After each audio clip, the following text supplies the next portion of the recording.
வணக்கம். இது பழைய கொடிங்க. ரொம்ப நாளாக காய் கொடுக்கவே இல்லை. இப்போ ஆடி மாதத்தில் காய் கொடுத்துருக்குங்க. வானம் பாருங்கள் எப்படி மூட்டமாக இருக்குது. 2-3 நாள் இப்படி தாங்க மூடிட்டே இருக்குது. இது ஸ்பாஞ்சு பீர்க்கங்க. 2 காய் வளர்ந்துருக்கு. ஒரு சொரக்காய் ஒன்று வளர்ந்துருக்கு.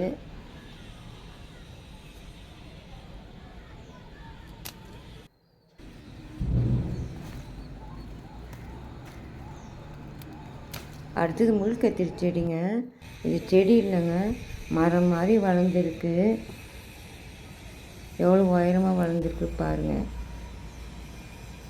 இது செடி ஃபுல்லாகவே முள் இருக்குங்க. நம்ம எடுக்கிறதுக்கு ரொம்ப கஷ்டமாக இருக்குது. செடியும் நல்லா உயரமாக வளர்ந்துருக்கு.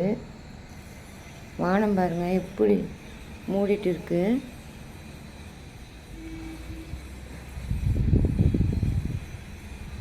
பாருங்கள் எவ்வளோ முள் இருக்குது. இந்த செடியில் 2 மாதத்துக்கு ஒரு டைம் நமக்கு ஒரு 1/2 கிலோ காய் கொடுக்குங்க இந்த கத்திரிக்காய். அடுத்தது முள் கத்திரி செடி தான்.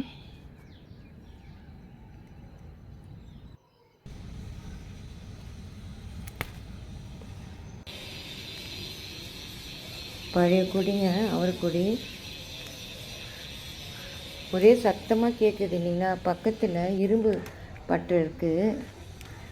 அப்படி தான் சத்தம் கேட்டுகிட்டே இருக்கும் தொடர்ந்து.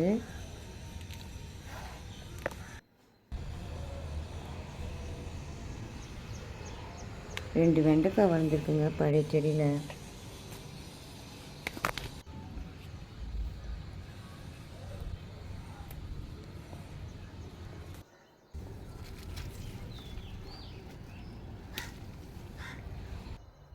வெள்ளரி கொடியில் 3 காய் வளர்ந்துருக்கு.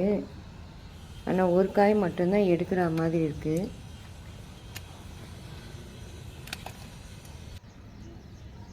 சீசனே போனாலும் நமக்கு ஒரு மெலாம்பழம் ஒரு அறுவடை கொடுக்குது. இந்த கூடையில் இருக்கிற காய் கொட்டி பார்க்கலாம். கத்திரிக்காய் மட்டும்தாங்க ஒரு 1/2 கிலோ காயாக இருக்குது.